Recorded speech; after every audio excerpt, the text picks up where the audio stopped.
दोस्तों स्वागत है आपका हमारे चैनल इनक्रेडिबल हिंदी में। और आज जो कहानी हम आपको बताएंगे वो बिल्कुल सच्ची कहानी है।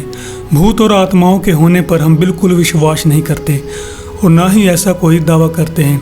ये कहानी है एक अनसुलझी कहानी है जो कि पनामा के जंगलों का एक खौफनाक सच भी है, जो कि सिर्फ एक रहस्य बनकर रह गई है और जिसे आज तक वहाँ की सरकार और पुलिस भी नहीं सुलझा पाई। ज़्यादा देर ना करते हुए हम इस सच्ची कहानी की ओर बढ़ते हैं दोस्तों। लेकिन वीडियो के आगे बढ़ने से पहले अगर आपने हमारे चैनल को सब्सक्राइब नहीं किया है तो चैनल को सब्सक्राइब करें और बेल आइकन को भी दबा दें। दोस्तों 22 साल की लिसाने और 21 साल के क्रिस ने अपने बड़े बड़े बैग तैयार किए और पनामा के घने जंगलों में ट्रैकिंग के लिए चल पड़े। उनके जंगल में जाने के पूरे 10 दिन बाद यानी 1 अप्रैल को आईफोन से 911 नंबर पर फ़ोन किया गया और इसी दिन सैमसंग मोबाइल से भी 112 हेल्प सेंटर पर भी फ़ोन किया गया। ये दोनों फ़ोन लिसाने और क्रिस के थे।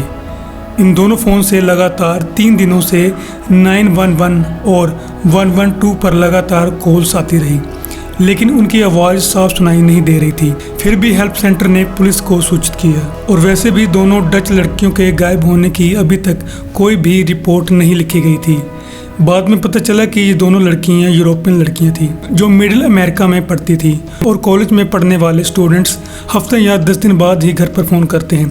इसीलिए इन दोनों के पेरेंट्स को ये तक नहीं पता था कि ये दोनों लड़कियां जंगल में ट्रैकिंग के लिए गई हैं। और जब काफ़ी दिनों तक इनकी कोई खबर नहीं आई तो इनके माँ बाप इनको ढूंढने के लिए इनके कॉलेज पहुँचे और लड़कियों के नाम मिलने पर इन्होंने पुलिस में इनकी गुमशुदगी की रिपोर्ट भी लिखवाई।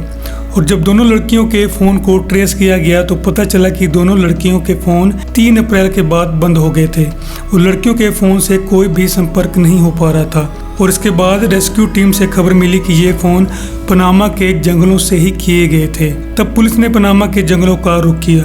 दोस्तों पनामा के जंगल इतने घने हैं कि कई जगह तो सूरज की रोशनी भी धरती तक नहीं पहुंच पाती। पुलिस कई दिनों तक लड़कियों को ढूंढती रही लेकिन उनका कुछ भी पता नहीं चल रहा था। और दूसरी तरफ लड़कियों के पेरेंट्स भी बहुत परेशान थे। उन्होंने ऐसे कई किस्से सुन रखे थे कि पनामा के जंगलों में कई लोग ऐसे भी थे जो कभी वहां से वापस ही नहीं आए, वहां तक कि उनकी लाश भी नहीं मिली।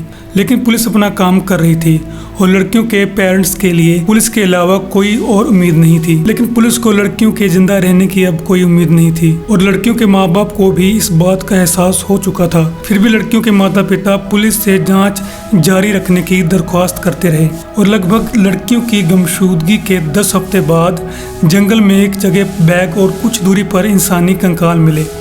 पुलिस ने सारा सामान अपने कब्जे में लिया और कंकाल को DNA टेस्ट के लिए भेज दिया और बैग को खोलकर सामान की जांच करने लगे। और दोस्तों बैग में से पुलिस को आईफोन और सैमसंग कंपनी के 2 मोबाइल मिले और ये वही फ़ोन थे जिससे 911 और 112 पर कॉल की गई थी। जांच के बाद पता चला कि फ़ोन को 3 दिन तक बार बार स्टार्ट करके इससे फ़ोन किया गया था और फिर बंद कर दिया गया था। उसके 4-5 दिन बाद भी ये फ़ोन एक बार स्टार्ट किया गया लेकिन इनसे कोई भी कॉल नहीं की गई। पुलिस का मानना है कि जंगल में फ़ोन का नेटवर्क ना होने की वजह से शायद उनकी बात ना हो पाई हो और इसीलिए लड़कियां हर दिन फ़ोन स्टार्ट करके चेक करती होंगी। दोस्तों फ़ोन के अलावा बैग में $83 और 2 चश्मे मिले हैं। साथ ही एक इंश्योरेंस कार्ड मिला है जिस पर लिसाने का नाम लिखा हुआ था। लेकिन सोचने वाली बात थी कि दूसरा बैग कहाँ गया। हो सकता है कि दोनों लड़कियां एक ही बैग लेकर आई हो या फिर क्रिस का बैग चोरी हो गया हो, कुछ भी हो सकता था। लेकिन पुलिस ये बातें सोच ही रही थी कि बैग में से एक कैमरा मिला जिसमें कुछ तस्वीरें थी। पुलिस ने कैमरे की जांच की तो उनको 90 तस्वीरें मिली जो दोनों लड़कियों ने खींची हुई थी, जिसमें 3 तस्वीरें बिल्कुल ब्लैंक थी, बिल्कुल खाली थी और बाकी तस्वीरें लिसाने और क्रिस की थी। लेकिन ज़्यादातर तस्वीरें पेड़ पौधे और जंगल की थी। ऐसा लग रहा था कि ये तस्वीरें किसी अनजान व्यक्ति ने गलती से खींची गई हो। तो क्या इन दोनों के सामान को किसी ने छेड़ा था? पर अगर ऐसा था तो कैमरा फिर से बैग में कैसे पहुंच गया? और दोस्तों DNA रिपोर्ट ये भी साबित हो गया था कि ये कंकाल दोनों लड़कियों के ही थे। पुलिस काफ़ी दिनों तक उनकी मौत का कारण ढूंढती रही लेकिन कोई खास सबूत उनके हाथ नहीं लगा। ट्रैकिंग एक्सपर्ट का कहना था कि लड़कियों ने घने जंगलों में ट्रैकिंग की सही तैयारी नहीं की थी और दोनों किसी हादसे का शिकार हो गई थी। पुलिस का यह भी मानना है कि दोनों लड़कियां नदी में नहाने गई होंगी और एक का पैर फिसला होगा और दूसरी उसको बचाने के चक्कर में खुद भी नदी में फिसल गई होगी या किसी जंगली जानवर का शिकार हो गई होगी। और कई स्थानीय लोगों का ये भी मानना है कि ये काम किसी आत्मा का भी हो सकता है। लेकिन पुलिस उनकी हत्या की बात से इनकार नहीं कर रही है। लेकिन लड़कियों की मौत की वजह क्या है, ये रहस्य पुलिस आज तक नहीं सुलझा पाई और ये अनसुलझी पहेली आज भी जैसी की वैसी ही है। तो आपका इस घटना के बारे में क्या कहना है, हमें कमेंट करके जरूर बताएं और ऐसे ही वीडियोस देखने के लिए हमारे चैनल को सब्सक्राइब जरूर करें। धन्यवाद।